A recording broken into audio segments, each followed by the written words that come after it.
हरे कृष्ण कृष्ण कृष्ण हरे हरे, हरे राम राम राम हरे हरे। हरे कृष्ण।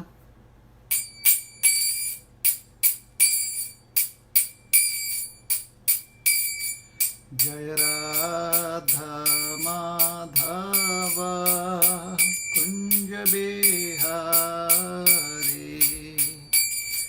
जय गोपी जना वल्लभ गिरिवरधारी, जय गोपी जना वल्लभ गिरिवरधारी। शोदनंदन व्रज जनरंजन, शोदनंदन व्रज जनरंजन, यमुना तीरावनचारी,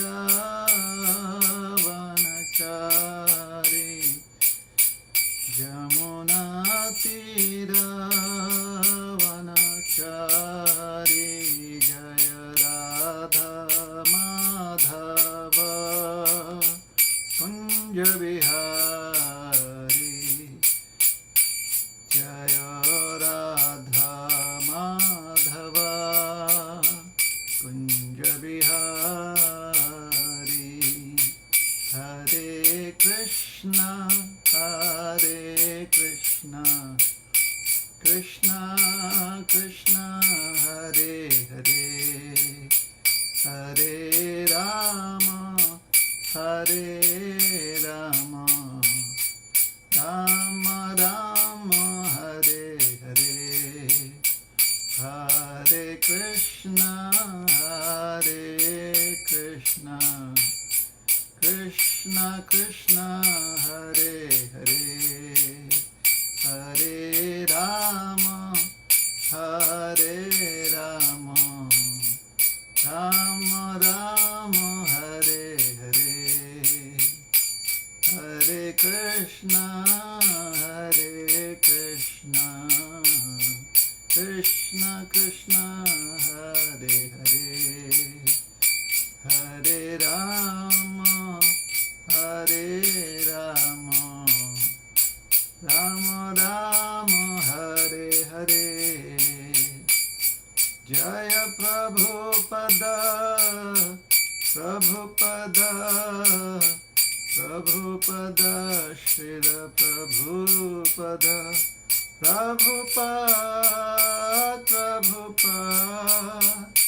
प्रभुपद जय जय प्रभुपद।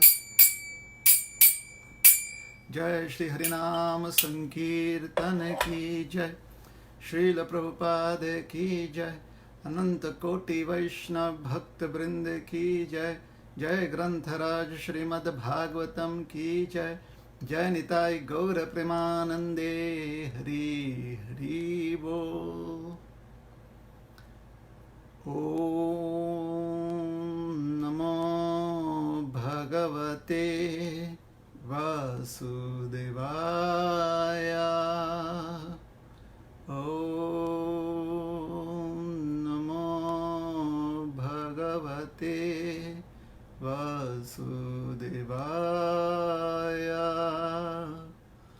ओम नमो भगवते वासुदेवाय।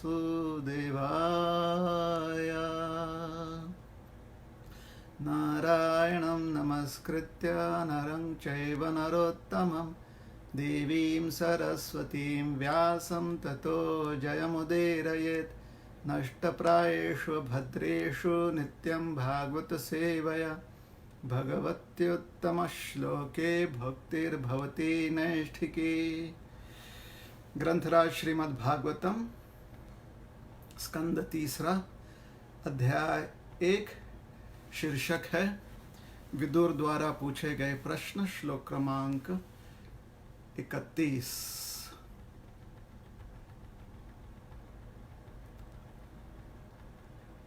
क्षेमं स कच्चिद् युयुधाना आसते यः फाल्गुनाल लब्धा धनुरहस्यः लेभे अंजसाधोक्षज सेवयैव गतिं तदीयां यतिभिर्दूरापां क्षेमं स कश्चिद्युयुधान आसते यः फाल्गुणाल्लब्धधनुरहस्यः लेभेञ्जसाधोक्षज सेवयैव गतिं त्वदीयां यतिभिर्दुरापां क्षेमं स कच्चिद्युयुधान आसते यः फाल्गुणाल्लब्धधनुरहस्यः लेभिञ्जसाधोक्षज सेवयैव गतिं तदीयां यतिभिर्दुरापां क्षेमं स कच्चिद्युयुधान आसते यः फाल्गुणाल्लब्धधनुरहस्यः लेभिञ्जसाधोक्षज सेवयैव गतिं तदीयां यतिभिर्दुरापां। अनुवाद। क्षेमं सर्वमंगल सह वह कच्चित् क्या युयुधानः सात्यकी आसते है यह जिसने फाल्गुनात अर्जुन से लब्धा प्राप्त किया है धनुरहस्यः सैन्य कला के भेदों का जानकार लेभे प्राप्त किया है अंजसा भली भांति अधोक्षज ब्रह्म का सेवया सेवा से एव निश्चय ही गतिम गंतव्य तदीयाम दिव्य यतिभिः बड़े बड़े सन्यासियों द्वारा दुरापाम प्राप्त कर पाना अत्यंत कठिन। ये शब्दार्थ हुआ। अब अनुवाद पढ़ रहे हैं। अनुवाद। हे उद्धव, क्या युयुधान कुशल से हे उद्धव क्या युयुधान कुशल से हैं? उसने अर्जुन से सैन्य कला की जटिलताएं सीखी और उस दिव्य गंतव्य को प्राप्त किया जिस तक बड़े बड़े सन्यासी भी बहुत कठिनाई से पहुंच पाते हैं। तात्पर्य श्रीमद् अभय चरणारविंद भक्ति वेदांत स्वामी महाराज श्रील प्रभुपाद जी द्वारा अध्यात्म का गंतव्य है भगवान अधोक्षज का, जो इंद्रियों की पहुंच के परे हैं। पार्षद बन जाना, ब्रह्म सुख। पुनः पढ़ते हैं। अध्यात्म का गंतव्य है भगवान अधोक्षज का, जो इंद्रियों की पहुंच के परे हैं। पार्षद बन जाना। ब्रह्म सुख का आनंद प्राप्त करने के लिए सन्यासी लोग समस्त सांसारिक संबंधों को यथा परिवार, पत्नी, संतान, मित्र, घर, संपत्ति को त्याग देते हैं, किंतु अधोक्षज सुख ब्रह्म सुख से बढ़कर है। ज्ञानी जन पर ब्रह्म के विषय में दार्शनिक चिंतन करते हुए आनंद के दिव्य गुण का भोग करते हैं, किंतु इस आनंद के परे वह सुख है जिसका भोग भगवान का नित्य स्वरूप ब्रह्म करता है। जीवों द्वारा ब्रह्मानंद का भोग भव बंधन से मोक्ष पाने के बाद ही हो पाता है, किंतु पर ब्रह्म अपनी ही शक्ति का, जिसे लादिनी शक्ति कहते हैं, नित्य आनंद भोग करता है। ज्ञानी जो कि बाह्य गुणों के निषेध द्वारा ब्रह्म का अध्ययन करता है, ब्रह्म की लादिनी शक्ति को नहीं समझ पाता। सर्वशक्तिमान की अनेक शक्तियों में उनकी अंतरंग शक्ति के 3 रूप हैं। ये हैं संवित, संधिनी तथा लादिनी। महान योगी तथा ज्ञानी जन यम, नियम, आसन, ध्यान, धारणा तथा प्राणायाम के नियमों का दृढ़ता से पालन करने पर भी भगवान की अंतरंगा शक्ति में प्रवेश नहीं कर पाते, किंतु भगवत भक्तों को भक्ति के बल पर इस अंतरंगा शक्ति की अनुभूति सहज ही हो जाती है। युयुधान जीवन की इस अवस्था को उसी तरह प्राप्त कर चुका था जिस तरह उसने अर्जुन से सैन्य विज्ञान का पटु ज्ञान प्राप्त किया था। इस तरह उसका जीवन भौतिक तथा आध्यात्मिक दोनों ही दृष्टियों से सर्वथा सफल था। भगवान की भक्ति का यही मार्ग है। ओम अज्ञानतिमिरान्धस्य ज्ञानाञ्जनशलाकया चक्षुरुन्मिलितं येन तस्मै श्रीगुरवे नमः। श्रीचैतन्यमनोभीष्टं स्थापितं येन भूतले स्वयं रूप कदा मह्यं ददाति स्वपदान्तिकम्। नमो विष्णुपदाय कृष्णप्रेष्ठाय भूतले श्रीमते भक्तिवेदान्तस्वामिनिति नामिने। नमस्ते सारस्वती देवे गौरवाणी प्रचारिणे निर्विशेष शून्यवादी पाश्चात्य देश तारिणे। वाञ्छाकल्पतरुभ्यश्च कृपा सिन्धुभ्य एव च पतितानां पावनेभ्यो वैष्णवेभ्यो नमो नमः। जय श्री कृष्ण चैतन्य प्रभु नित्यानंद श्री अद्वैत गदाधर श्रीवासादि गौर भक्त वृंद। हरे कृष्णा कृष्ण कृष्ण हरे हरे, हरे राम राम राम हरे हरे।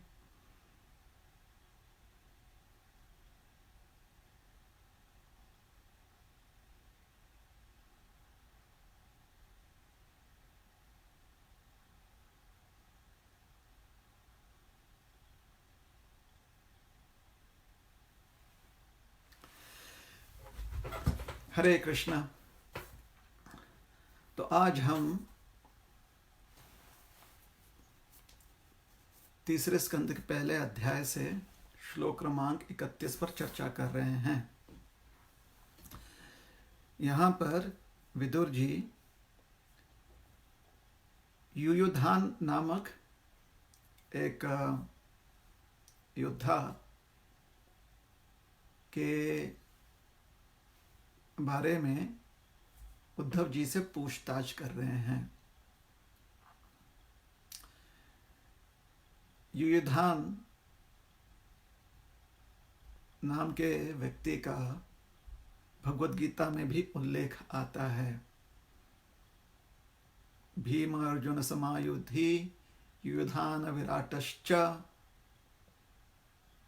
कि युयुधान और विराट जैसे महान योद्धा जिनकी शक्ति भीम और अर्जुन के समान ही है।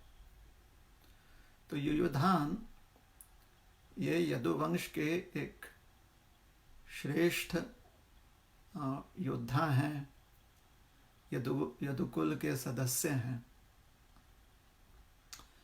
और भगवान कृष्ण के बहुत निकट के व्यक्ति हैं। भगवान कृष्ण के बहुत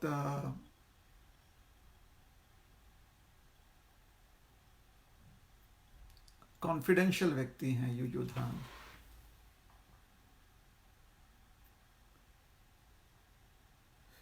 तो सात्वतों में जो सात्वत जाति है यदुवंशियों की, उसमें एक राजा हुए महाराज शिनी, और महाराज शिनी के पुत्र हैं सात्यक, और सात्यक के पुत्र हैं युयुधान। युद्ध कला में क्योंकि बहुत निपुण हैं, बहुत ज्ञानी हैं, तो जितने भी श्रेष्ठ योद्धा उस काल के थे सब उन्हें बहुत आदर दिया करते थे।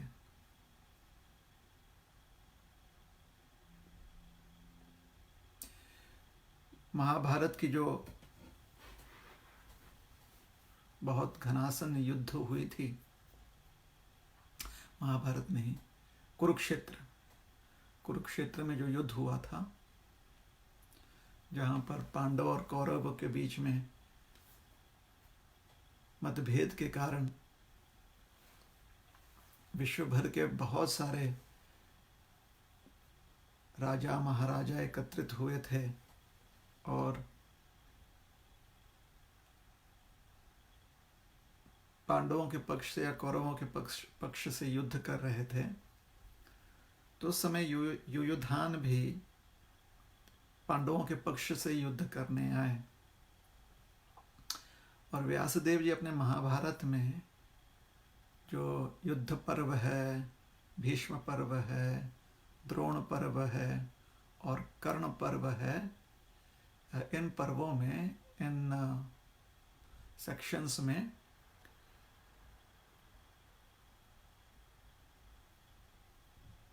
हर योद्धा के साथ इस महारथी के अतिरथी कहा गया। भीष्म जी ने अतिरथी मानते हैं। इनके युद्ध कला का वर्णन आता है। द्रोणाचार्य जी दुर्योधन को संबोधित करते हुए कहते हैं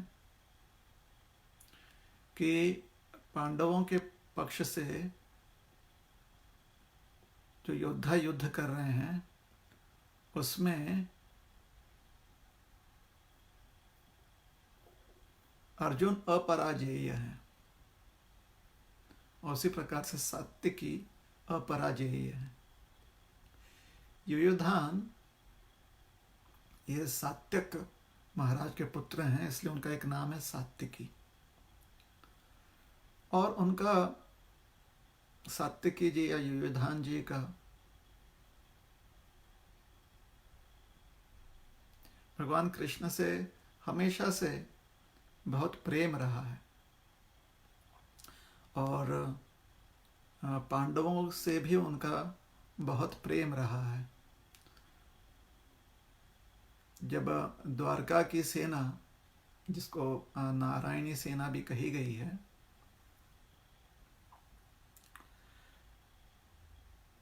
दुर्योधन जी ने उसे प्राप्त किया नारायणी सेना को, तो उस समय सात्विकी जी या युयुधान जो हैं,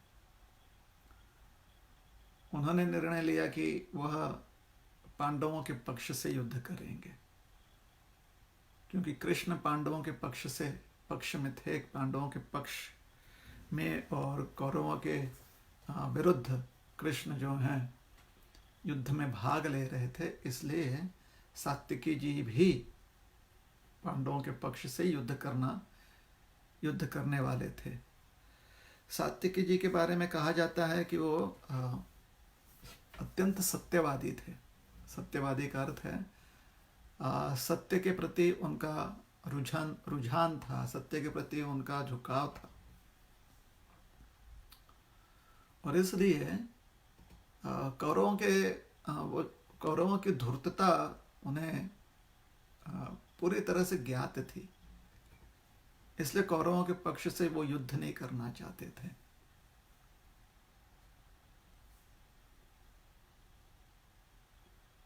भगवान कृष्ण के स्वयं के रथ का बागडोर संभालने वाले जो उनके सारथी हैं वो दारुक, और कभी कभी सात्विकी जी भगवान का रथ जो है सारथी के रूप में रथ पर सेवा किया करते थे। उन्हें बहुत अच्छा लगता था कि भगवान की सेवा करें। इसलिए जब भगवान शांति प्रस्ताव लेकर युधिष्ठिर महाराज के ओर से हस्तिनापुर गए थे, धृतराष्ट्र जी और दुर्योधन इनसे आग्रह करने की युद्ध न करते हुए शांति प्रस्ताव को स्वीकारा जाए, तो उस समय भगवान के साथ एक सेना की टुकड़ी भी गई थी, क्योंकि भगवान जो है राजकुमार है, तो उनके सुरक्षा के लिए और क्योंकि स्वयं वो एक योद्धा भी हैं, यदुकुल के श्रेष्ठ योद्धा हैं, तो एक सेना की टुकड़ी उनके साथ गई थी। और भगवान ने कृतवर्मन से कहा था, जो यदुवंश के एक अन्य शूरवीर हैं, कि उस टुकड़ी के साथ वह जहाँ पर उन्हें स्थान दिया गया था वहाँ पर छावनी लगाकर वहीं पर रुके रहें और भगवान सात्विकी जी के साथ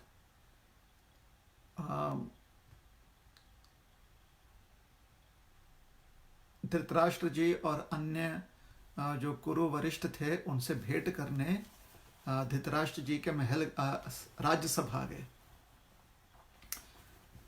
जो कुरुओं का राज्यसभा था वहां पर गए। सात्विकी जी राजनीति में बड़े ही तेज थे और उनके पास एक गुण यह था कि सामने वाले के हाव-भाव और चेहरे पर जो लक्षण है, उनके मुख पर जो लक्षण है और जो उनके व्यवहार हैं या शरीर का जो हाव-भाव है, वह देखकर तुरंत सही निष्कर्ष पर पहुंच जाते थे कि कौन कौन सी घटनाएं घटित हो सकती हैं और उसकी वो तैयारी कर लेते थे। तो जब कुरु सभा में भगवान पहुंचे तो सात्विकी जी भांप लिए कि यहाँ पर कुछ अनुचित हो सकता है। तो एक सेवक द्वारा तुरंत उन्होंने संदेशा भिजवा दिया कृतवर्मा के पास कि आप सेना की टुकड़ी जो है छावनी से लेकर ये जो राज्य सभा है उसके बाहर आकर खड़े हो जाओ, आपकी आवश्यकता पड़ सकती है। और वास्तव में दुर्योधन जी ने सिर्फ शांति प्रस्ताव को ठुकराया ही नहीं बल्कि उन्होंने कृष्ण को बंदी बनाने का भी प्रयास किया। और उस समय सात्विकी जी तुरंत बाहर निकलकर कृतवर्मन से सेना के साथ राज्यसभा में आने का संदेश देने वो निकल गए बाहर। जब राजमहल से बाहर निकले, राज्य जो दरबार है राज दरबार से बाहर निकले, सभा से बाहर निकले, तो उन्होंने देखा कि दुर्योधन जी की एक बड़ी टुकड़ी बाहर खड़ी हुई है। तो भगवान कृष्ण की रक्षा करने के लिए वो वहीं पर रुक गए और अपने अन्य सेवक को भेजकर कहा कृतवर्मन से कहो कि वो सेना लेकर भीतर आ जाए। लेकिन तब तक भगवान ने जो है दुर्योधन को विमोहित कर दिया था अपना संक्षिप्त विश्व रूप का दर्शन करवाकर। और दुर्योधन जो है, दुर्योधन, शकुनी, दुशासन, वो जो हैं सब घबरा गए थे और भगवान जो है वहाँ से निकल गए, राज्यसभा से निकल गए। और जब सात्विकी जी ने देखा कि भगवान सुरक्षित हैं तो फिर तुरंत सेना के बीच उनको मध्य रखकर वापस छावनी की ओर लौट गए और वहाँ से फिर द्वारका के लिए उन्होंने प्रस्थान किया। तो हमेशा कृष्ण के रक्षक के रूप में, कृष्ण के सेवक के रूप में, उनके सारथी के रूप में, उनके मित्र के रूप में सात्विकी जी, जिन्हें यहाँ पर युयुधान कहा गया है, वो तत्पर रहते हैं। और सात्विकी जी को युद्ध कला ये स्वयं अर्जुन जी ने सिखाया था। इसलिए कहा जाता है कि सात्विकी जी अर्जुन जितने ही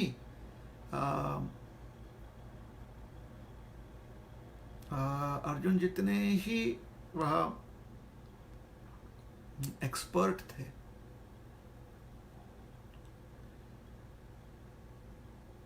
और अगर महाभारत के इन अध्यायों को हम पढ़ेंगे, इन पर्वों को हम पढ़ेंगे, तो देखा जाएगा कि समय समय पर सात्विकी जी ने भीष्म जी से युद्ध किया, द्रोणाचार्य से युद्ध किया, अनेक बाकी शूरवीरों से युद्ध किया, कर्ण से युद्ध किया। बहुत सारे योद्धा जो हैं उनके हाथों युद्ध में मारे गए।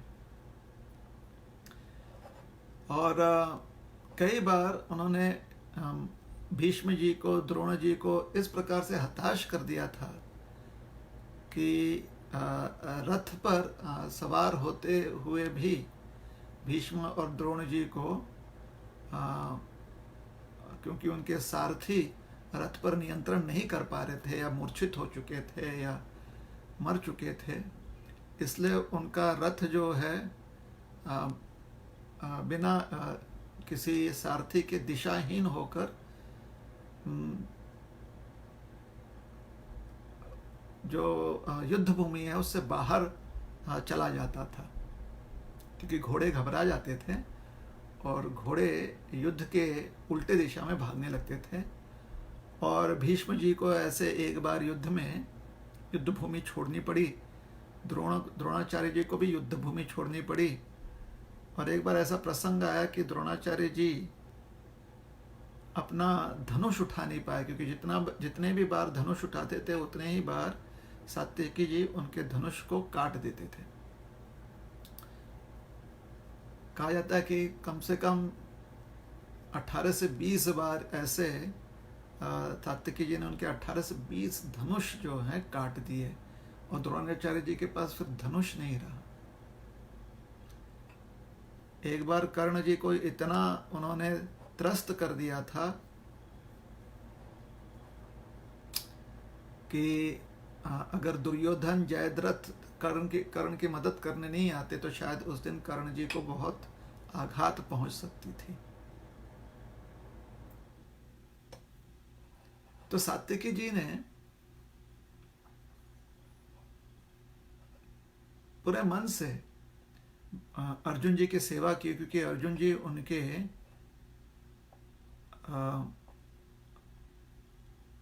अर्जुन जी से उन्होंने युद्ध कला सीखी थी, धनुर्विद्या सीखी थी, तो उनके गुरु थे। सात्यकी जी ने साक्षात द्रोणाचार्य जी से भी युद्ध शैली सीखी हुई थी। महाभारत में कहा जाता है कि जो मरुत देवता हैं वह आंशिक रूप में सात्यकी जी के रूप में प्रकट हुए। तो यह सात्यकी जी के बारे में वर्णन महाभारत में आता है। और भगवत गीता में सात्यकी जी का नाम 2 बार लिया जाता है, एक बार सात्यकी और एक बार युयुधान।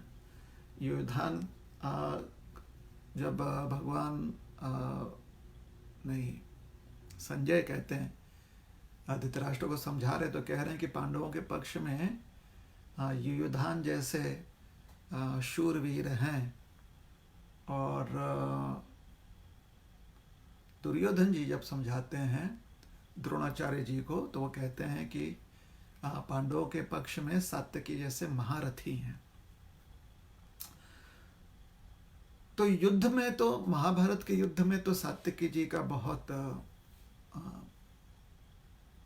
उनका योगदान है, लेकिन उससे अधिक जो उनका योगदान है वह है कि वो द्वारका में भगवान कृष्ण से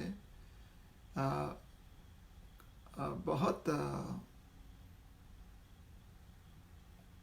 निकट रहकर उनकी सेवा अक्सर किया करते थे। और जब भी अवसर मिलता, जब भी मौका मिलता, तो भगवान के सारथी बनकर उनका रथ जो है वो चलाते थे, रथ हाँकते थे। तो श्रील प्रभुपाद जी इसी बात को लेकर तात्पर्य में समझाते हैं कि जो व्यक्ति भगवान कृष्ण से आसक्त होता है वो भगवान कृष्ण की सेवा भी करना चाहता है। और प्रभुपाद जी समझाते हैं कि कुछ लोग जो भगवान से आसक्त नहीं हो पाते लेकिन वह आध्यात्मिक प्रगति करना चाहते हैं, वह आध्यात्मिक मार्ग में काफी आगे पहुंच जाते हैं, लेकिन फिर क्योंकि वह पूरी तरह से और कैसे आगे बढ़ते हैं वो आध्यात्मिक मार्ग में विरक्ति अपना लेते हैं, विरक्ति का मार्ग ले लेते हैं, अनासक्ति रखते हुए अपने जीवन में वो खूब प्रगति करते हैं। किंतु क्योंकि अंततो गत्वा वो भौतिक जगत से तो अनासक्त हो जाते हैं, लेकिन किसी अन्य तत्व से वो आसक्त नहीं हो पाते। उन्हें भौतिक जगत से के बंधन से मुक्त होने का मार्ग मिल जाता है। जन्म मृत्यु के चक्र से वो मुक्त हो जाते हैं, किंतु मुक्त होकर किस अवस्था में उन्हें स्थित रहना चाहिए, कौन सी वो अवस्था है जिसमें वह आसक्त हो जाए, उसका साक्षात्कार उनके पास नहीं होता। और ये गलती वो इसलिए कर लेते हैं क्योंकि संसार में आसक्ति के कारण उन्होंने इतना दुख देखा हुआ है कि संसार से अनासक्त होने में ही वह अपना सारा समय लगा देते हैं कि ना रहेगा बांस ना बजेगी बांसुरी की। संसार की जितने भी प्रलोभन हैं उससे मन हटा लो तो फिर संसार के जो नियम हैं उन नियमों में व्यक्ति जो है उसमें फंसेगा नहीं।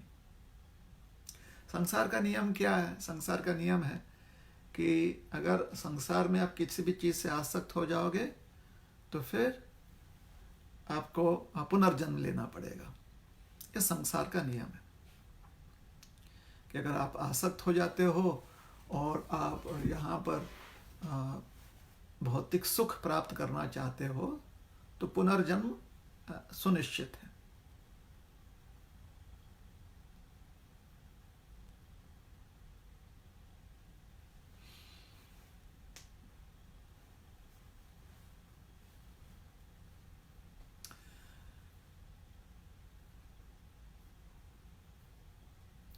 हाँ, तो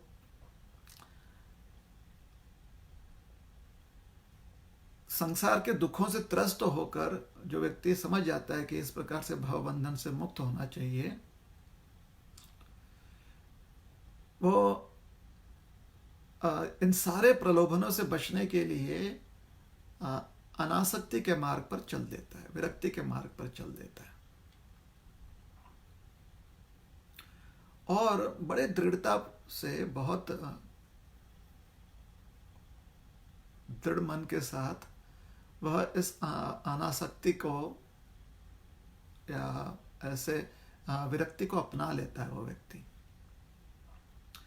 और इस प्रकार से विरक्ति और अनासक्ति के कारण हर उस जंजाल से वो बच जाता है जो उसे भव बंधन में बांध सकता है।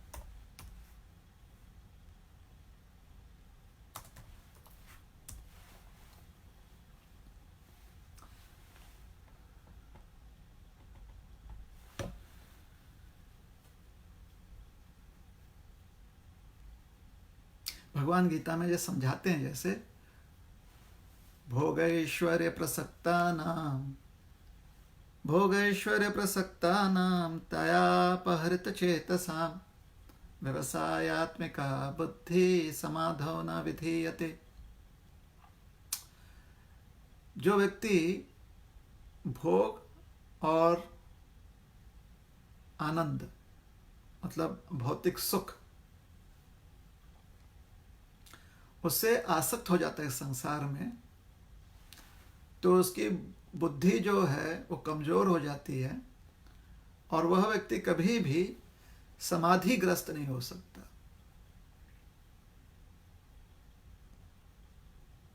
इसलिए अपने आप को समाधि में स्थित करने हेतु ऐसे बहुत सारे महात्मा होते हैं, सिद्ध पुरुष होते हैं जो भोग और ऐश्वर्य त्याग देते हैं ताकि पूरी तरह से आसक्ति मन से निकल जाए। तो इतने कठिन परिश्रम करने के पश्चात जब अंततो गत्वा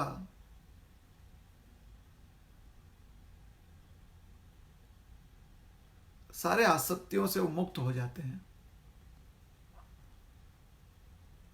तो उन्हें पुनर्जन्म नहीं मिलता।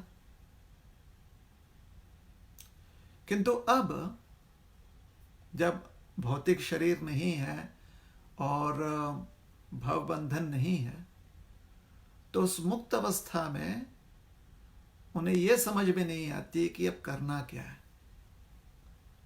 क्योंकि अभी तक मुक्ति के प्रयास में सारे प्रलोभनों को या जितने भी इंद्रियों के विषय हैं उनको त्याग रहे थे। तो अब तो इंद्रियों के विषय बचे ही नहीं, क्योंकि इंद्रियां ही नहीं है ना। तो जब इंद्रियां ही नहीं होती, भौतिक इंद्रियां नहीं होती हैं, तो फिर इंद्रियों के विषय भी नहीं होते। तो वहां पर उन्हें थोड़ी परेशानी होती है, वहां पर उन्हें थोड़ी समस्या होती है। समस्या यह होती है कि अब करना क्या है, उन्हें यह समझ में नहीं आता। क्यों? क्योंकि पूरा समय तो भौतिक तत्वों को नकारने में लगा दिया है ना। आध्यात्मिक तत्व में उन्होंने मन लगाने का प्रयास नहीं किया। और आध्यात्मिक तत्व में मन लगाने का प्रयास क्यों नहीं किया? भौतिक तत्वों को नकारने में ही क्यों समय चला गया? उसका कारण बहुत सहज है। भौतिक तत्व ये इंद्रियों द्वारा समझ में आती हैं। जैसे कर्णों के लिए ध्वनि जो होती है, या आँखों के लिए जो भी दृश्य होता है,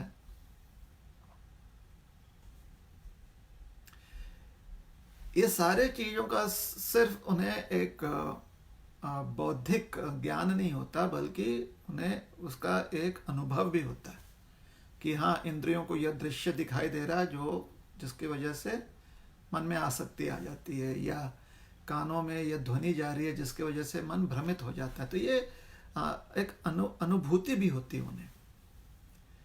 ज्ञान है। ज्ञान क्या है कि ये इंद्रियों के विषय हैं। जैसे जो सामने जो भी लोभनीय दृश्य होता है, वो समझ जाते हैं कि ये सिर्फ इंद्रियां दर्शन करवा रही हैं। आंख बंद कर लेंगे तो कुछ दिखाई नहीं देगा, आंख खोलेंगे तो दिखाई देता है। कान बंद कर लेंगे तो कुछ सुनाई नहीं देगा, कान खुले रहेंगे तो कुछ सुनाई देता है। तो यह बात ज्ञान से भी, मतलब बुद्धि के द्वारा भी वो समझ जाते हैं, और उस समझ को और मजबूत करता है अनुभव। तो भौतिक तत्वों में उन्हें ज्ञान दृष्टिकोण भी प्राप्त है और अनुभव भी प्राप्त है। आध्यात्मिक तत्व का उनके पास सिर्फ ज्ञान दृष्टिकोण प्राप्त है, अनुभूति प्राप्त नहीं है। क्यों? क्योंकि उन्होंने आध्यात्मिक क्रिया या आध्यात्मिक प्रगति के लिए सिर्फ भौतिक तत्वों को नकारने का मार्ग जो है वो अपनाया, कि भौतिक तत्वों को नकारा जाए। अच्छा, कुछ लोग होते हैं जो कुछ आध्यात्मिक तत्वों को या आध्यात्मिक कुछ क्रियाओं को अपना लेते हैं। जैसे कुछ लोग होते हैं कि सोचते हैं कि भजन कर लो, कीर्तन कर लो, इससे यह होगा कि भजन कीर्तन करने से आप भौतिक प्रलोभनों से भी बचे रहेंगे और भजन कीर्तन से मन लगा रहेगा भजन कीर्तन में। और क्योंकि भजन और कीर्तन यह सब सात्विक है, तो धीरे धीरे मन जो है सत्व गुण में स्थित हो जाएगा, रजोगुण और तमोगुण के प्रभाव से बाहर निकल जाएगा। और जब रजोगुण और तमोगुण का प्रभाव बिल्कुल शून्य हो जाए, तो उस समय आप कीर्तन भजन भी छोड़ सकते हैं। कुछ लोग ऐसे होते हैं। तो कुछ लोग होते हैं कि वो भौतिक जो भी उनके बंधन का कारण है, उसको नकारने में ही अपना आध्यात्मिक साधना लगा, अपने आध्यात्मिक उसी को अपने आध्यात्मिक प्रणाली बना लेते हैं। और कुछ होते हैं जो भगवान का भजन कीर्तन करते हैं, लेकिन तभी तक करते हैं जब तक कि मन सत्व में स्थित ना हो जाए। एक बार मन सत्व में स्थित हो जाता है, तो फिर वही प्रणाली को अपनाते हैं जो पहले श्रेणी के लोग अपना रहे थे, वो है त्याग कर देना सब चीज का। तो त्याग कर दो भजन और कीर्तन का भी, मतलब जो मुंह से आप नाम ले रहे हो, कान से आप नाम सुन रहे हो, उसे भी भौतिक मानकर उसे भी त्याग देते हैं। कैसे भौतिक मानते? उन्हें लगता है कि ये सत्व गुण का पदार्थ है। तो मंदिर जाना या भगवान के उत्सव मनाना, ये सब वो त्याग देते हैं। ऐसे कुछ लोग होते हैं, कुछ इस प्रकार के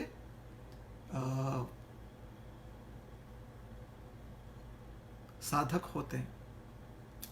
तो ये दोनों श्रेणी जो है वो भौतिक तत्वों को या भौतिक जो भी अस्तित्व है उसको नकारने में ही अपना आध्यात्मिक जो यात्रा है, अपने आध्यात्मिक यात्रा को निभा रहे हैं। इसलिए जब सफल हो जाते हैं भौतिक जितने भी कारण हैं उसको नकारने में और उससे मुक्त हो जाते हैं, तो उनके पास अपने आध्यात्मिक यात्रा में अब कुछ बच नहीं जाता। क्यों नहीं बच जाता? क्योंकि उन्होंने कोई आध्यात्मिक तत्वों का के साथ संबंध बनाया ही नहीं है, अनुभूति की ही नहीं। जो भी एक श्रेणी के लोगों ने कभी भजन कीर्तन किया नहीं, और दूसरे श्रेणी के लोग जो हैं थोड़ा सा भजन कीर्तन करते हैं, लेकिन उन्हें लगता है कि वो तत्कालीन है, अभी कर बाद में उसे भी छोड़ देना है। तो उनके लिए मुक्ति की परिभाषा हो जाती है कि जब आप भौतिक जीवन से मुक्त हो जाते हो तो यही मुक्ति की परिभाषा है। समस्या यह है कि भौतिक जीवन से आत्मा मुक्त तभी होगा जब उसमें वो क्षमता होगी कि वो भौतिक जीवन से मुक्त हो सके। तो क्षमता आती कहां से आत्मा में? भौतिक पदार्थों से तो क्षमता नहीं आ सकती ना। वो गुण जो है कि आप भौतिक जगत से मुक्त हो सकते हो, यह गुण भौतिक जगत से तो आ नहीं सकती, तो ये कहीं और से आनी चाहिए। किंतु अगर आप सिर्फ भौतिक जगत को नकारने में ही लगे रहोगे तो किसी और जगह की आप उसके बारे में जानकारी या उसके बारे में कोई ज्ञान आप प्राप्त नहीं करते हो।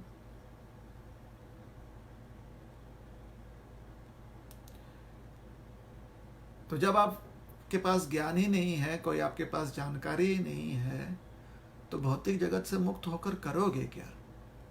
यह समस्या उनके सामने आ जाती है। तो इस संदर्भ में स्वयं शुकदेव गोस्वामी जो हैं परीक्षित जी से बहुत सुंदर शब्दों में अपने ही अनुभव का वर्णन कर रहे हैं। शुकदेव गोस्वामी कहते हैं, परिनिष्ठितोपि नैर्गुण्य उत्तम श्लोक लीलया गृहीत चेता राजर्षे आख्यानम यद्दधीतवान। परीक्षित महाराज को समझाते हैं सुखदेव जी गोस्वामी कि परिनिष्ठितो अपि नैर्गुण्या, एक समय पर मैं पूरी तरह से मुक्त था संसार के प्रलोभनों से। कथा ऐसी आती है कि सुखदेव गोस्वामी ने जब अपनी माता के गर्भ से जन्म लिया, वो प्रकट हुए गर्भ से, तो तुरंत उन्होंने सारा मतलब ऐसा कहा जाता है कि वो पहले से ही सिद्ध व्यक्ति थे। तो जन्म लेते ही एक नवयुवक का उन्हें शरीर प्राप्त हो गया, सिद्धि थी उनके पास। तो ऐसी सिद्धि के कारण नवयुवक का जो है स्वरूप हो गया उनका, 16 वर्षीय नवयुवक का। तो तुरंत ही सब कुछ त्याग कर वो तपस्या करने हेतु जंगल में चले गए। ना तो उन्होंने व्यासदेव जी को अपने पिता के रूप में संबोधित किया, ना ही अपने माता को उन्होंने संबोधित किया, किसी से कुछ पूछताछ नहीं की। जैसे पहले से ही ज्ञात था कि जन्म लेते उन्हें करना क्या है। अच्छा, प्रसंग ऐसा भी आता है कि काफी समय तक वह अपने माता के गर्भ में रहे, बाहर वो जन्म ले ही नहीं रहे थे। तो व्यासदेव चिंतित होकर भगवान कृष्ण के पास पहुंचे और भगवान से उन्होंने अनुरोध किया, भगवान कृष्ण से, कि अगर आप आकर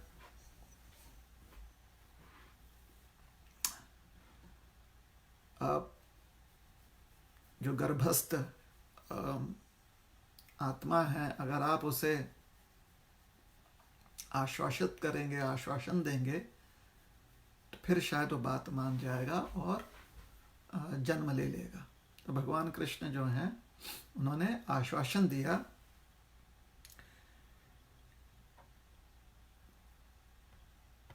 उन्होंने पहले पूछा उस गर्भ में स्थित शिशु से कि क्यों नहीं जन्म ले रहे हो। तो शिशु ने कहा कि नहीं, जन्म लूंगा तो तुरंत जो है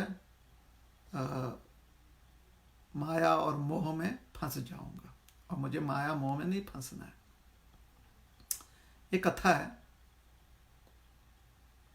तो भगवान ने उन्हें आश्वासन दिया कि ठीक है, हम आशीर्वाद देते हैं कि अगर तुमने जन्म लिया तो तुम्हें किसी प्रकार की माया और मोह जो है वो भ्रमित नहीं करेगी। इसे जन्म लेते ही उनका कोई मोह नहीं था, कोई अज्ञान नहीं था, पूरी तरह से आत्मज्ञान प्राप्त व्यक्ति थे वो, मतलब आत्म साक्षात्कारी व्यक्ति थे। तो अपने ही बारे में कह रहे हैं, परिनिष्ठितोपि नैर्गुण्या। भौतिक जगत का स्वरूप जो विख्यात है कि यह भव सागर है, यहाँ पर व्यक्ति बंधन में फंस जाता है, इसके बारे में मुझे पूरी जानकारी थी। गर्भ अवस्था से मुझे इसका पूर्ण ज्ञान था। किंतु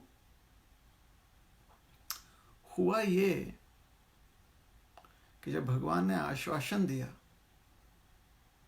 कि आप गर्भ से प्रकट हो जाओ, तो आप माया में कभी नहीं,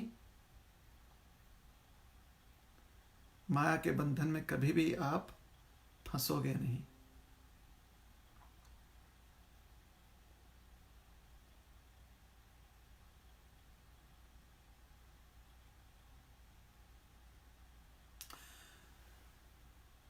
तो विरक्ति के भाव में जब वो जंगल की तरफ निकल गए,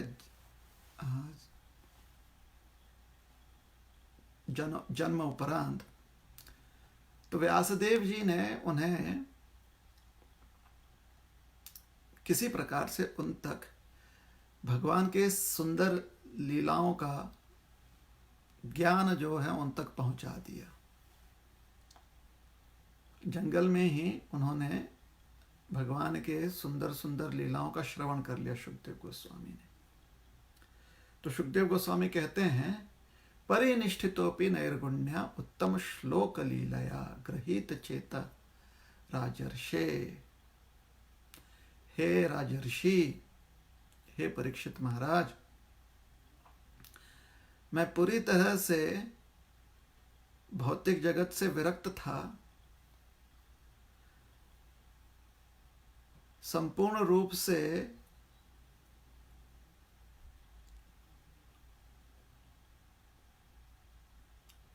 आत्मज्ञान में स्थित था। किंतु जब मैंने भगवान के सुंदर लीलाओं का वर्णन सुना, महात्मा पुरुषों ने, जिनके मन में भगवान के लीलाओं के प्रति बहुत प्रेम होता है, तो जब मैंने भगवत लीला को श्रवण किया तो मेरे निष्पाप हृदय में वह लीला जो है वो स्थित हो गई। क्योंकि मेरे हृदय में किसी प्रकार की आसक्ति नहीं थी, हृदय पूरी तरह से निर्मल था। तो ये भगवत लीला इतनी मधुर थी। जब भगवान के प्रेमी भक्त भगवान के लीलाओं का वर्णन कर रहे थे और मेरे कानों पर उनके वह शब्द पड़े, तो मेरे कान जो हैं वो आसक्त हो गए उन वर्णनों से, और मेरे हृदय में भगवान की सारी लीला जो है विराजमान हो गई। गृहीत चेता राजर्षि, राजर्षि है आख्यानम अधीतवान यत। सुखदेव गोस्वामी कहते हैं उसके बाद मैंने बहुत ध्यान से उस पर चिंतन किया। जो ये वर्णन था ना भगवान के लीलाओं का,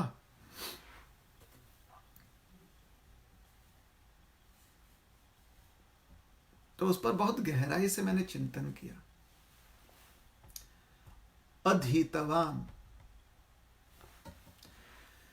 अधीतवान का अर्थ होता है बारीकी से, आख्यानाम उस पर विचार करना। तो बहुत बारीकी से, बहुत गहराई से मैंने उस पर मनन किया, चिंतन किया। और तत्पश्चात मेरे मन में भगवान के लिए प्रेम जग गया।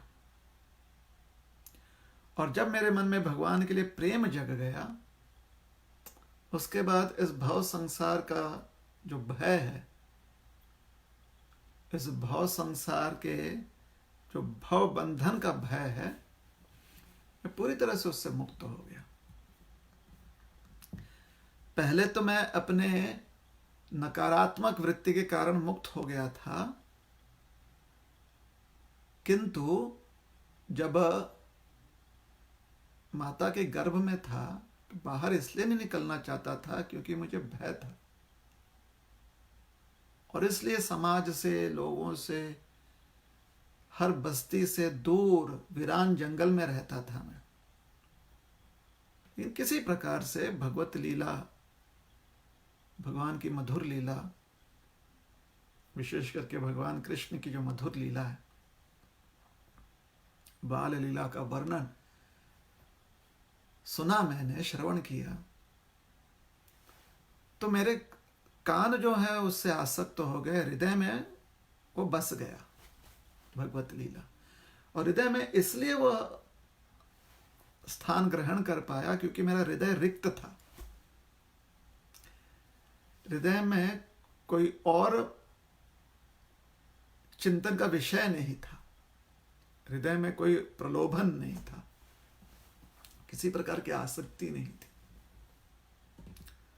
तो वह वाणी जो है वो हृदय में स्थिर हो गई, और उस पर फिर क्योंकि हृदय में वो स्थिर हो गई तो उसके ऊपर स्वाभाविकतः मैंने चिंतन करना शुरू किया। और जैसे मैंने चिंतन करना शुरू किया तो मेरे मन में, मेरे हृदय में, मेरी चेतना में पूरी तरह से भगवत प्रेम जग गई, जागृत हो गई। और फिर मैं हमेशा कृष्ण नाम और भगवान के लीलाओं का स्मरण करने लगा। अब मुझे भौतिक जगत में रहते हुए भौतिक आसक्तियों, भौतिक का जो भाव सागर है, भाव सागर के जो प्रलोभन है, उससे ना तो भय लगता है और ना ही उसके प्रति मेरा मन लगता है, कोई आसक्ति नहीं है।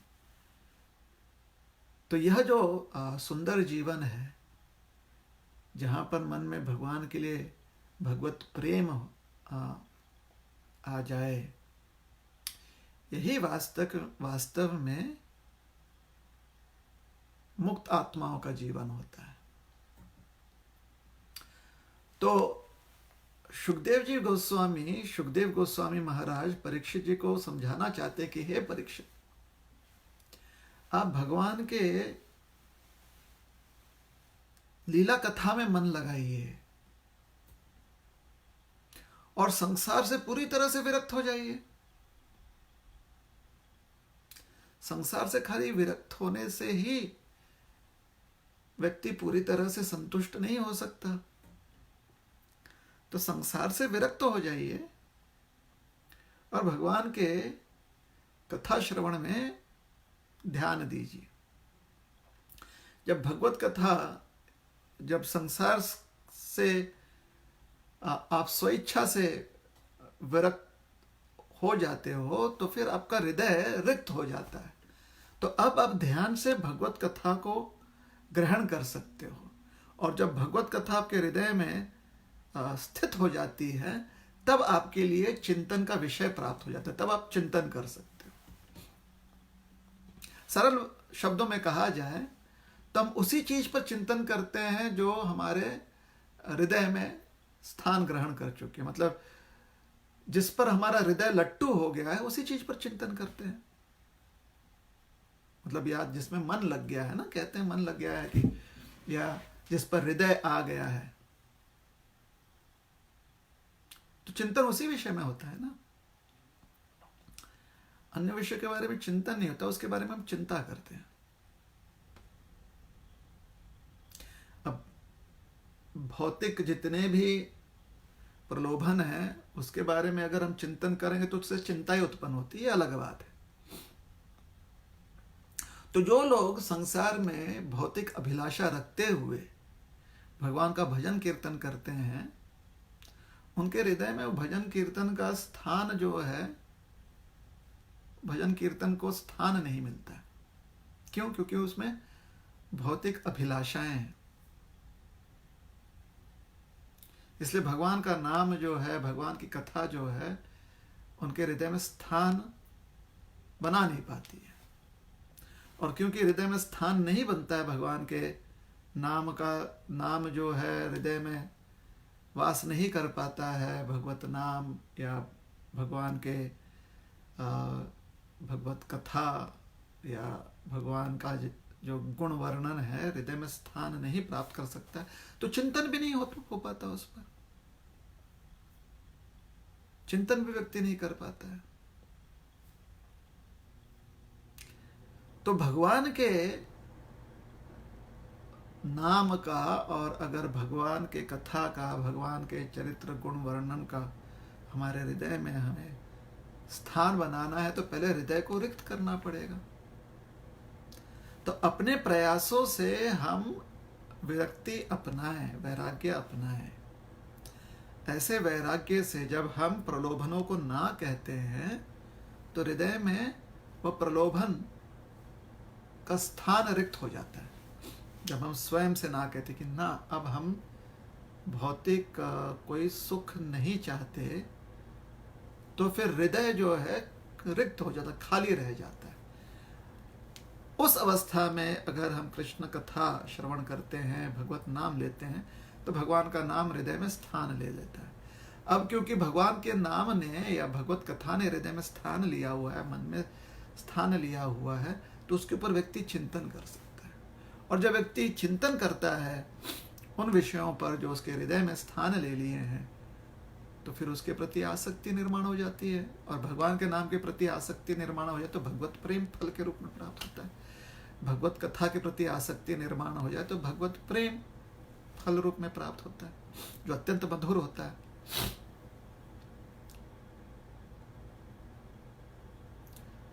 तो सुखदेव जी महाराज ये समझा रहे हैं, श्रील प्रभुपाद जी भी यही समझाने का प्रयास कर रहे हैं कि हमें उन अध्यात्मवादियों की तरह निरर्थक प्रयास नहीं करना चाहिए जो सिर्फ संसार को नकारते हैं किंतु किसी आध्यात्मिक आश्रय को नहीं स्वीकारते, किसी दिव्य आश्रय को नहीं स्वीकारते। हमें उन अध्यात्मवादियों की तरह प्रयास करना चाहिए, उनके चरण चिन्हों में चलने का प्रयास करना चाहिए, उनके मार्गदर्शन को प्राप्त करने का प्रयास करना चाहिए, जो भौतिक आसक्तियों से मुक्त होने का प्रयास कर रहे हैं और इस प्रयास के साथ साथ आध्यात्मिक आश्रय भी ग्रहण कर रहे हैं। और फिर स्वयं के अनुभव से हमें अपने जीवन में अपने साक्षात्कार प्राप्त करते हुए भगवान का दर्शन प्राप्त करना है। तो आध्यात्मिक आश्रय व्यक्ति के लिए क्या प्राप्त है? अगर भौतिक जो भी प्रलोभन है, जो भी आसक्ति के विषय हैं, उसे अगर हम नकार देंगे और आध्यात्मिक आश्रय को ग्रहण करेंगे, तो ये आध्यात्मिक आश्रय है क्या? इसे कहते हैं भगवत सेवा, भगवान की सेवा करना। और भगवान की सेवा व्यक्ति तभी कर सकता है जो थोड़ी बहुत भगवान के लिए आसक्ति हो या झुकाव हो थोड़ा बहुत भगवान के प्रति। और यह झुकाव तभी आता है जब हम भक्त संगति में रहते हैं, क्योंकि भक्तों के संगति में रहने से थोड़ा झुकाव हो जाता है हमारा उसके भगवान के प्रति। तो भक्तों के संगति में आकर या सत्संग में आकर अगर सेवा अर्पण करेंगे, कथा श्रवण करके सेवा अर्पण कर सकते हैं, कीर्तन में भाग लेकर या कीर्तन करते हुए सेवा अर्पण कर सकते हैं। बहुत प्रख्यात जो सेवा है वह है नाम सेवा, भगवत नाम ग्रहण करना, भगवत नाम का आश्रय लेना, भगवत नाम का जाप करना, ये सब नाम सेवा कहलाता है।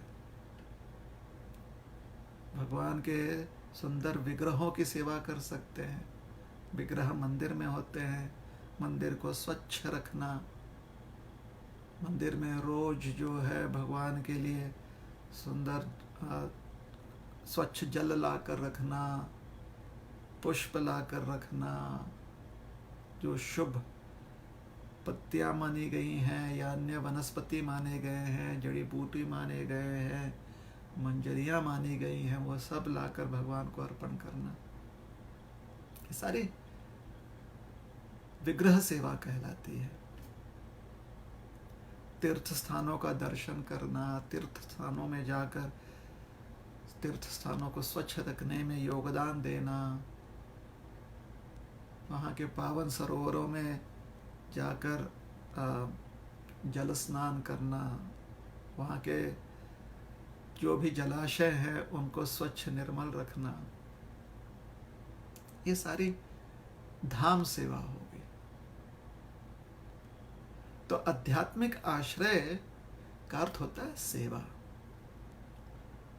तो भौतिक प्रलोभनों को त्यागना, आध्यात्मिक आश्रय को ग्रहण करना, अर्थात भगवत सेवा ग्रहण करना, ऐसे करने से हमारे हृदय में भगवान की सेवा, भगवान की कथा, भगवान का गुण वर्णन, भगवान का चरित्र वर्णन, भगवत नाम, ये सब स्थान ग्रहण करते हैं। और अब हम उस पर चिंतन कर सकते हैं,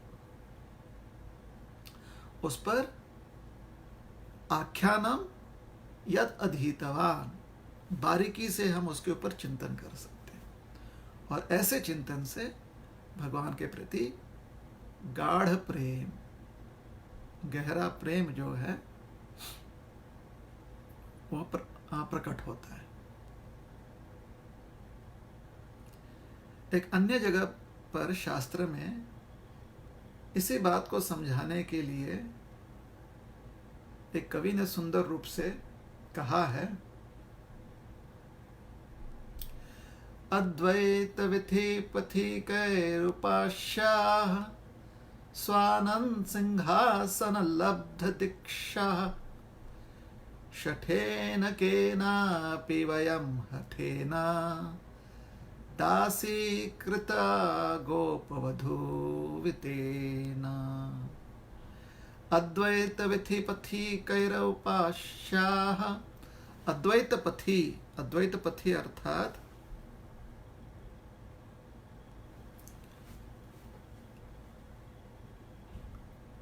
इस संसार के अस्तित्व को नकारते हुए अद्वैत पथ पर चलना।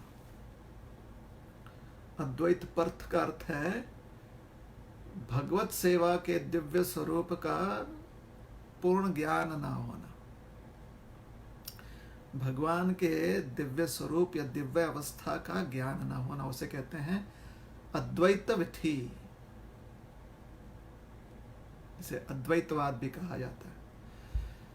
अद्वैत विधि पथिकैर उपास्याः, ऐसी उपासना करते हुए एक सज्जन अपनी आध्यात्मिक यात्रा में अग्रसर थे। स्वानंद सिंहासन लब्ध दीक्षा,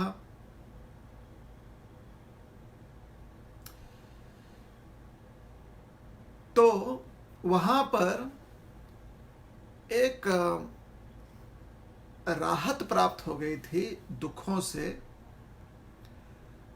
से व्यक्ति मुक्त हो गया था, और दुख मुक्त होने के कारण व्यक्ति आनंद की अनुभूति कर रहा था, जिसे यहां पर कहा गया है स्वानंद या स्वानंद।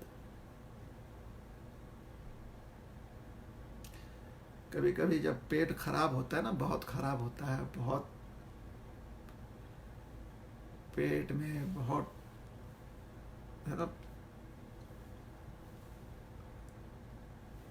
क्या कहते हैं, आंतड़ियां जो हैं मरोड़ गई हैं पूरी तरह से, तो फिर खूब पीड़ा होती है। फिर वैद्यराज जी कोई औषधि देते हैं, उससे ये जो मड़मड़ है, जो पेट इतना अकड़ रहा है, तो उनकी औषधि से वो शांत हो जाता है। और जब वो पीड़ा समाप्त हो जाती है, जो ये मड़मड़ जिसे कहते हैं मराठी में, या ये अकड़ जाती है ना, पेट भीतर से पूरा अकड़ जाता है, जब वो खुल जाता है पूरी तरह से, तो उस समय एक आनंद की अनुभूति होती है। वह आनंद क्या आनंद है? दुख के अभाव का आनंद है। अब दुख नहीं है, तो दुख नहीं है तो ऐसा प्रतीत होता कि वो सुख है। तो यहां पर समझा रहे हैं, कवि समझा रहे हैं कि अद्वैत विधि पथिकर उपास्य स्वानंद सिंहासन, तो उस आनंद की प्राप्ति तो हो गई है। कैसे आनंद की प्राप्ति हो गई? कि अद्वैत मार्ग पर चलते हुए दुखों का निवारण हो गया, मतलब भव बंधन से व्यक्ति निकल गया। लेकिन फिर कहीं से किसी ने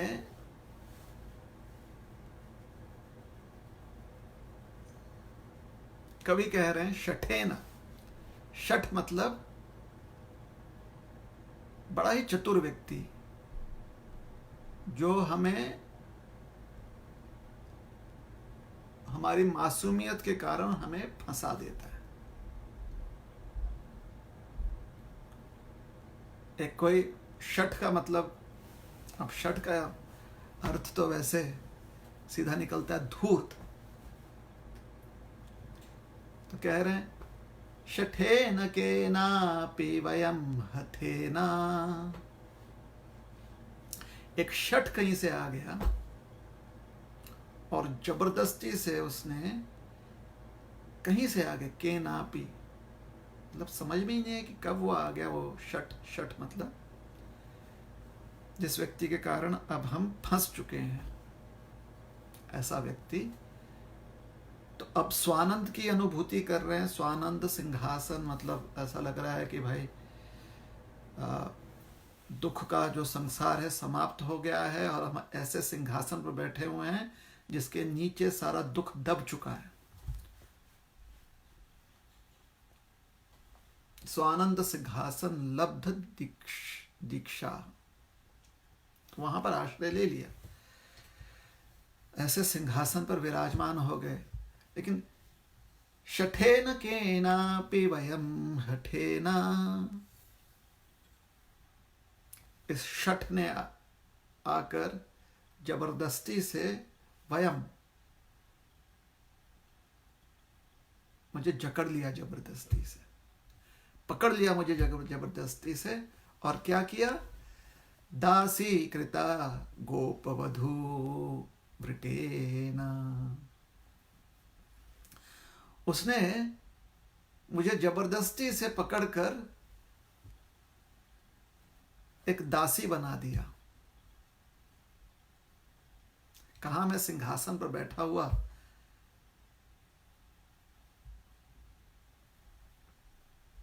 राजा के सुख का जो मुझे राज सुख मुझे प्राप्त था, उस स्थिति में किसी ने आकर शठेन केनापि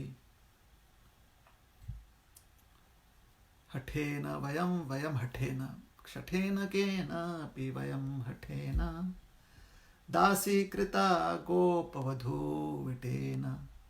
मुझे दासी कृता, मुझे दासी बना दिया। क्या मैं चाहता था? नहीं, मुझे तो पता भी नहीं था कि दासी बनना है। अगर मुझे कोई बताता कि दासी बनना तो शायद मैं मानता भी नहीं। क्यों? क्योंकि अद्वैत विधि, अद्वैत मार्ग पर चल रहा था।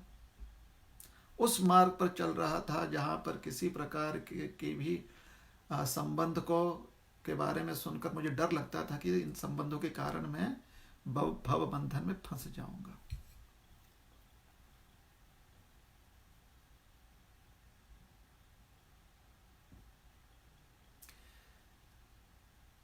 तो दासी कृता, मुझे एक नौकरानी बना दिया, मुझे एक सेविका बना दिया, मुझे एक दासी बना दिया।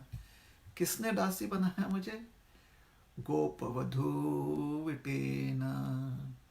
गोपवधू, गोप अर्थात ग्वाले, गोपवधू अर्थात ग्वालन।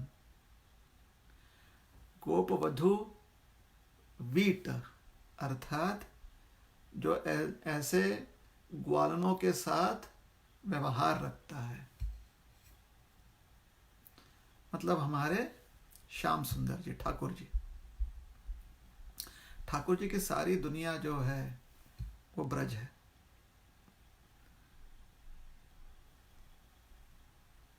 वृंदावन के बाहर ठाकुर जी एक कदम भी नहीं रखते। पदम एकम न गच्छेत वृंदावनम त्यजम। वृंदावन को त्याग कर भगवान एक कदम भी कहीं रखते ही नहीं। वृंदावनम त्यजम पदम एकम न गच्छेत, शास्त्र कहते हैं। तो ठाकुर जी ब्रज के अलावा कुछ जानते नहीं है।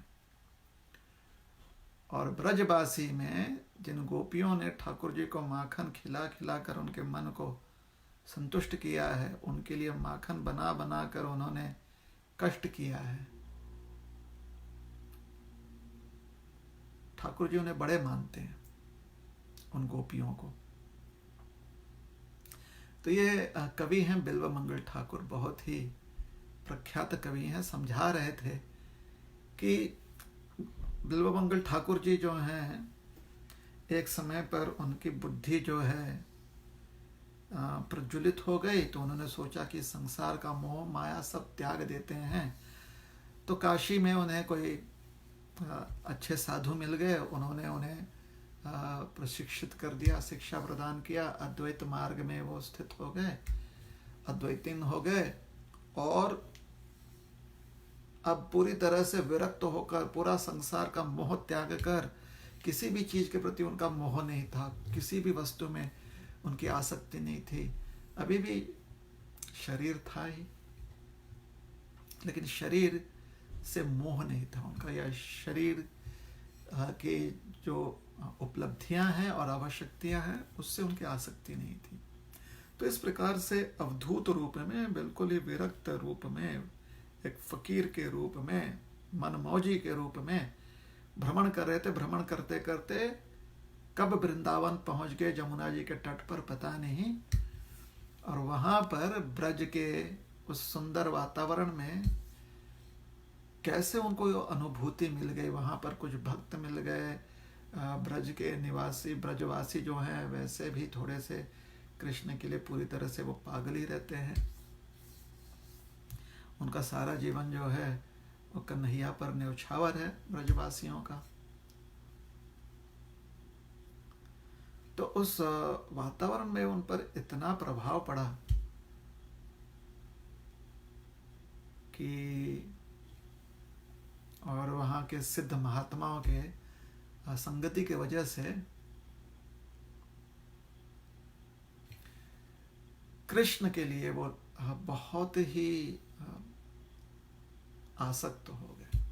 बस भगवान का वर्णन सुनकर सुनकर सुनकर कि यहाँ पर माखन चुराई थी, यहाँ पर मटकी फोड़ी थी, यहाँ पर उन्होंने बांसुरी बजाई थी, यहाँ पर गौओं के साथ वो गौचारण करने गए थे, यहाँ पर गिरिराज जी पर दौड़ रहे थे, यहाँ पर जमुना जी में वो कूदी लगा रहे थे, यहाँ पर उन्होंने कालिया जी का जो है उनका गर्भनाश किया, यहाँ पर गोपियों के साथ उन्होंने मोतियों का एक बगीचा जो है निर्माण किया, यहाँ पर समीर जो हैं वायुदेव वो स्तब्ध रह गए, यहाँ पर पत्तियाँ जो हैं भगवान की सेवा करने के लिए वन के जितने भी वृक्ष हैं उसकी पत्तियाँ जो हैं सेवा में उन्होंने दोने का रूप धारण कर लिया।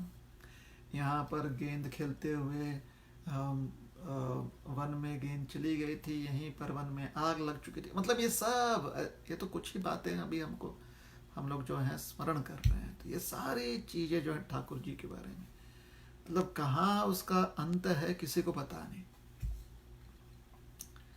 ठाकुर जी की अनंत लीलाएं। अब तो ठाकुर जी के अन्य जितने अवतार हैं उसका तो वर्णन भी किया नहीं गया, तो सिर्फ ठाकुर जी के ब्रज की लीला है।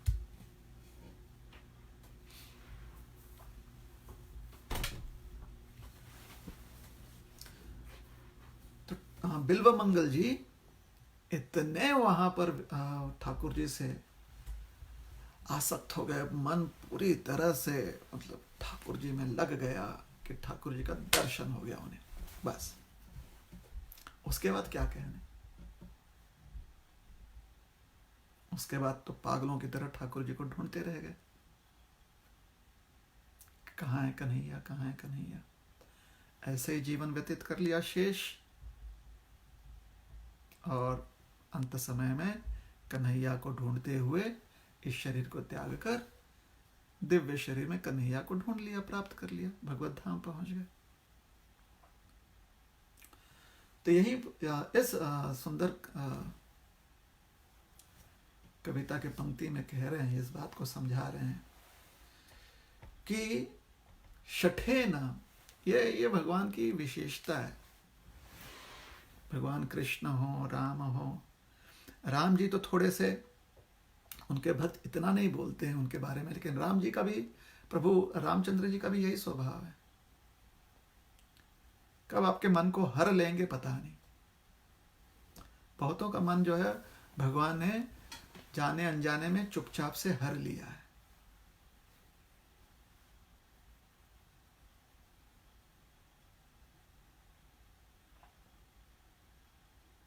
भगवान का स्वरूप ऐसा ही है, भगवान का चरित्र ऐसा है। हरि, इसलिए उनको हरि कहा जाता है, मन हर लेते हैं। तो अगर हम भी चाहते हैं कि इसी प्रकार से हमारा मन जो है भगवान में लग जाए, तो हमें थोड़ी बहुत तो तैयारी करनी पड़ेगी ना। अद्वैत मार्ग पर चलने की आवश्यकता नहीं है, सिर्फ भौतिक संसार को नकारते हुए जीवन व्यतीत करने की आवश्यकता नहीं है। बहुत कठिन मार्ग है वो, लेकिन उसे नकारेंगे नहीं, उसको त्यागेंगे नहीं, तो फिर कृष्ण के ओर जो है, कृष्ण की तरफ प्रगति नहीं कर पाएंगे, बढ़ नहीं पाएंगे। तो थोड़ा सा नकारना है और साथ ही साथ कृष्ण कथा का आश्रय लेना है। फिर वह आश्रय थोड़ा सा जड़ ले लेता है हृदय में, तो फिर और चीजों को नकार सकते हैं, त्याग सकते हैं, भौतिक प्रलोभनों को रोक सकते हैं। फिर और जड़ जो है मजबूत हो जाते हैं, जड़ें भगवान के कथा के प्रति जो हमारी रुचि है उसकी जड़ें और मजबूत हो जाती हैं। फिर और प्रलोभनों को त्यागना है, फिर और जड़ों को मजबूत करना, फिर और प्रलोभनों को त्यागना है, फिर और जड़ें मजबूत हो जाती हैं। ऐसे करते करते एक दिन हृदय में सिर्फ भगवत कथा का ही वृक्ष रह जाता है, वही भक्ति लता रह जाती है। अब उसके ऊपर चिंतन व्यक्ति कर सकता है, मतलब अनंत चिंतन व्यक्ति कर सकता है, बिना किसी अवरोध के व्यक्ति चिंतन कर सकता है।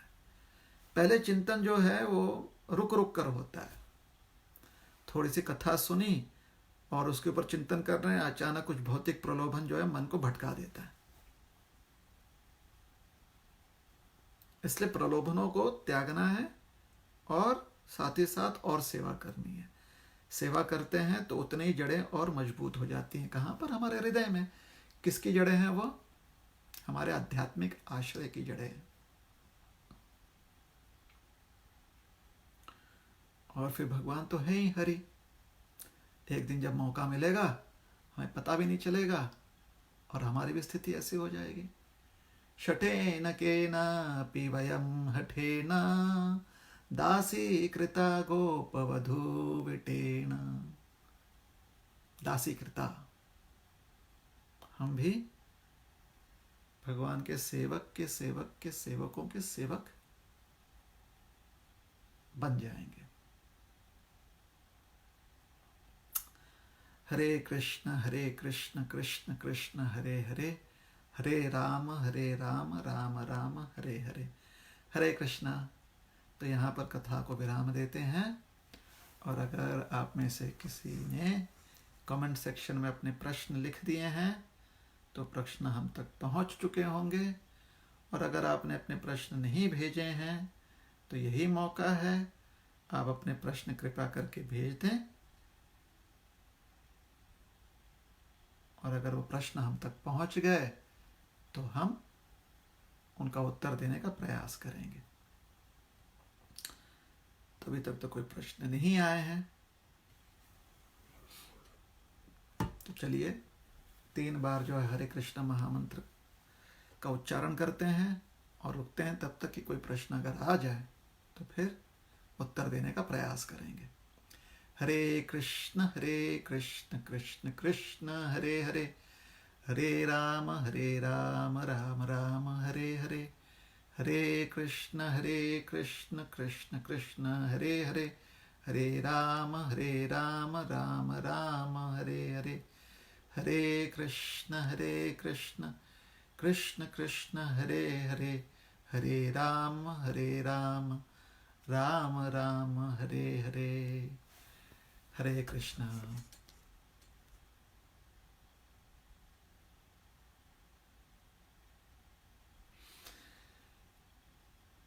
नहीं, कोई प्रश्न नहीं है। कृपया करके घर में ही रहिए, अपने आप को सुरक्षित रखिए, अपने आप को स्वस्थ रखिए, घर में रहकर नाम कीर्तन करते रहिए, भजन कीजिए, कृष्ण कथा सुनिए। अब तो औरंगाबाद में जूम कीर्तन हो रहा है शायद, है ना? अधिक जानकारी के लिए आप हमारे जो संकीर्तन करने वाले भक्त हैं उनसे संपर्क कीजिए। हम प्रयास करेंगे कि ये जो कीर्तन हो रहा है जूम मीटिंग्स पर, उसे हम हमारे इस्कॉन औरंगाबाद के फेसबुक पेज पर भी डाल दें ताकि सबको उसका आनंद मिल सके। तो अधिक जानकारी के लिए आप योग्य व्यक्तियों से संपर्क करें कि कीर्तन भी अब ऑनलाइन कीर्तन जो है भक्त मिलकर कर रहे हैं और जूम या अन्य कोई ऐसे प्लेटफॉर्म के थ्रू कर रहे हैं। भाग लीजिए उसमें, घर में अपने अपने घर में रहकर कीर्तन बैंड बना लीजिए, अपना ऑर्केस्ट्रा कर लीजिए कीर्तन का, भगवत नाम के कीर्तन का। बड़े बुजुर्गों का ध्यान रखें, बच्चों का ध्यान रखें, बाहर मत निकलिए और हाथ समय पर धोते रहें। तो यहाँ पर समाप्त करते हैं। और आज शायद शनिवार है, तो आज शाम को, अगर आज शनिवार है, शायद शनिवार ही है, हाँ शनिवार है भारत में, तो आज शाम को गीता क्लास के लिए, भगवत गीता क्लास के लिए 7 बजे पुनः आपसे भेंट करेंगे। तब तक के लिए हरे कृष्ण। ग्रंथराज श्रीमद् भागवतम की जय, श्रील प्रभुपाद की जय।